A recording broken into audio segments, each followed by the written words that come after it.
मनुष्य भी बड़ा विचित्र प्राणी है।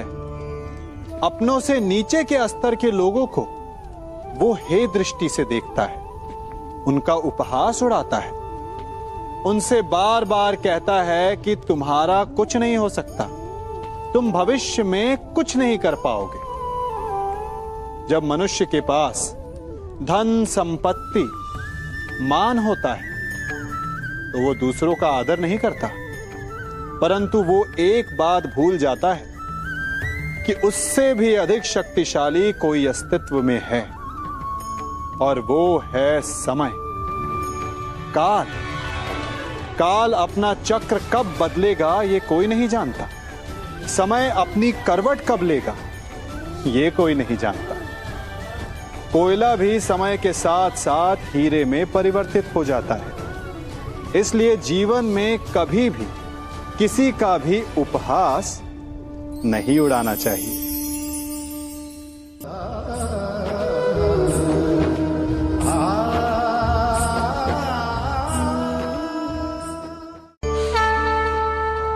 गर्व, अभिमान और अहंकार, ये तीनों सुनने में एक जैसे लगते हैं, परंतु तीनों का अर्थ भिन्न होता है और परिणाम भी। तीनों का आरंभ प्रेम से होता है। स्वयं से प्रेम, परिश्रम हमारे मन में गर्व को जन्म देता है और सफलता अभिमान जगाती है। यहां तक ठीक है, परंतु जब ये भावना अहंकार बन जाती है तब वो समस्या बन जाती है, क्योंकि सबसे बुरा अंत अहंकारी का ही होता है। परंतु मनुष्य के लिए पहेली यही है कि पहचाना कैसे जाए कि अहंकार जग गया है और उसका दमन आवश्यक है। इसका उत्तर मैं नहीं, आपका मन देगा। जब तक आप स्वयं से प्रसन्न हैं, जब तक आप सबसे ऊंचा उठने का प्रयास कर रहे हैं, तब तक ठीक है। परंतु जब आपके मन में दूसरों को नीचा समझने का भाव आ जाए तो सावधान हो जाइए, क्योंकि यही अहंकार है जो वास्तव में आपको हीन कर रहा है।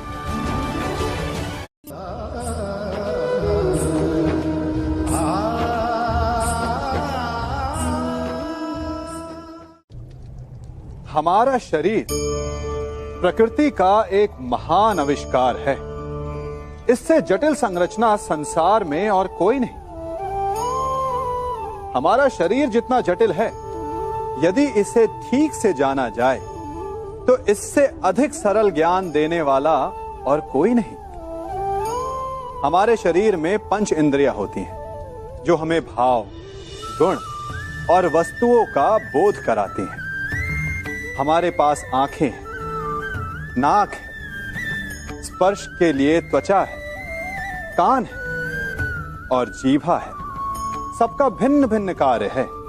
आंखों से देखना, कानों से सुनना, नथनों से श्वास लेना, त्वचा से स्पर्श करना और जीभा से स्वाद लेना। परंतु क्या आपने कभी सोचा कि प्रकृति ने हमें 2 आंखें दी, 2 नथने दी, 2 कान दी, स्पर्श के लिए ये पूरा शरीर दिया, परंतु जीभा केवल 1 दी? ऐसा क्यों? क्योंकि प्रकृति चाहती है कि हम देखें अधिक, सुने अधिक और ज्ञान अधिक अर्जित करें, बोले कम। क्योंकि अधिक वाचाल नाश को निमंत्रण देता है। स्मरण रखिएगा।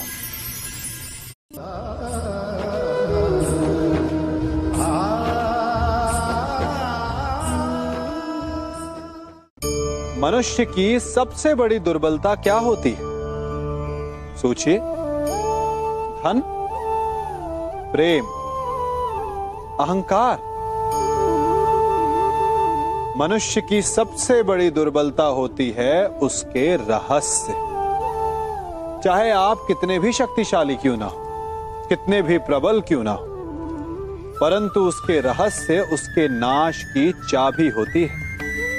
इसलिए यदि प्रबल रहना है, शक्तिशाली रहना है, समर्थ रहना है, तो अपने रहस्य को किसी को भी ना बताएं, ना मित्र को और ना ही शत्रु को, क्योंकि समय पड़ने पर कब कौन शत्रु हो जाए ऐसा कहना संभव नहीं। विभीषण को रावण के अमृत कुंड का ज्ञात था, इसीलिए प्रभु श्री राम रावण का वध करने में सफल हो सके। इसलिए उचित यही है कि आप अपने रहस्य को स्वयं तक ही सीमित रखें।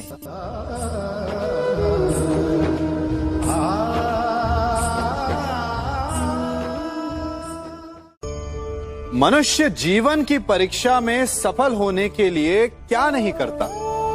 वो परिश्रम करता है, दौड़ भाग करता है, और ये सब करने के पश्चात भी जब उसका काम नहीं बनता तो वो नकल करता है ना? तनिक लौटिए अपने बचपन में, स्मरण कीजिए अपने बचपन की स्मृतियों का। क्या स्मरण हुआ? विद्यालय में जब आप परीक्षा देने जाते थे तो क्या होता था?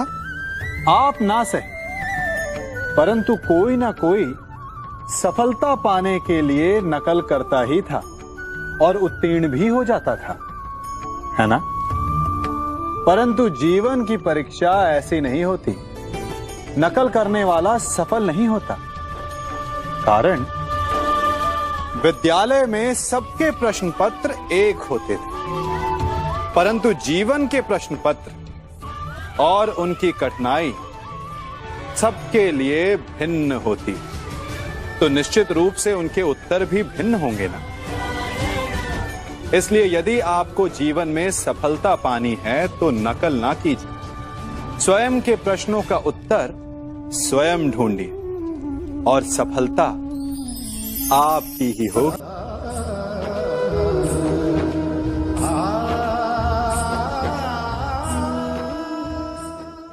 जब सागर का जल वाष्प बनकर उड़ता है तब वो हमें दिखाई नहीं देता। मेघ उस जल को अपने भीतर छिपा लेते हैं, लंबी यात्रा करते हैं, प्रयास करते हैं कि वो जल सदा उनके भीतर छिपा रहे, परंतु जब वायु का वेग उन्हें उड़ाकर किसी पर्वत से ले जाकर के टकरा देता है तब उन मेघों को बरसना ही पड़ता है, क्योंकि यही नियति है, यही प्रकृति है। क्योंकि जल को सागर में जाकर मिलना ही है। ठीक ऐसा ही हमारे साथ भी होता है। हम सत्य को अपने मन के मेघों में चाहे जितना छिपाने का प्रयास कर लें, परंतु समय की आंधी उसे वास्तविकता के पर्वत से ले जाकर के टकराकर हमारे समक्ष ले ही आती है। जिस भय के कारण आप सत्य को सामने नहीं लेकर आना चाहते, एक दिन वही भय हमारे समक्ष आकर खड़ा हो जाता है और फिर हम लाचार हो जाते हैं, क्योंकि हमने उस भय का सामना करने की तैयारी नहीं की होती। इसलिए सत्य से भागे नहीं, उसे छिपाए भी नहीं, उसे स्वीकार करें। भविष्य की बड़ी विपत्ति से बच जाएंगे।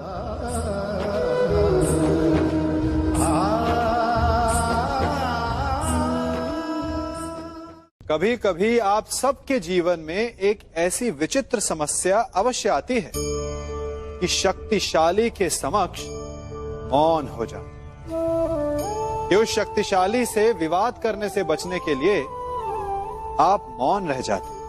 मानता हूं, ऐसा करने से आप एक विवाद से बच जाते, एक संघर्ष से बच जाते, परंतु ऐसा बचाव एक बड़े संघर्ष को जन्म दे देता है। कैसे? हमारा मौन रहना अनजाने में उसका समर्थन बन जाता है और वो स्वयं को अधिक शक्तिशाली अनुभव करता है, और यहां से हमारा दमन प्रारंभ हो जाता है। एक के बाद एक हम अन्याय में अनचाहे रूप से सम्मिलित होते चले जाते। तो इसका तोड़ क्या है? ये समझने के लिए ये जानना आवश्यक है कि ऐसी कौन सी बात है जो आपको विरोध करने से रोकती है। ये सामने वाले की शक्ति नहीं जो आपको रोकती है, या आपके भीतर छिपा भय है जो आपको रोकता है। हाँ, कभी कभी भय आपकी सुरक्षा अवश्य कर सकता है, परंतु साथ साथ ये भी जानना आवश्यक है कि ये भय ही है जो आपको मौन भी रखता है। इसलिए अपने मन से भय को निकालिए और खुलकर अनीति का, अन्याय का विरोध कीजिए, और फिर देखिएगा आपका मन कितना मुक्त, कितना हल्का अनुभव करेगा।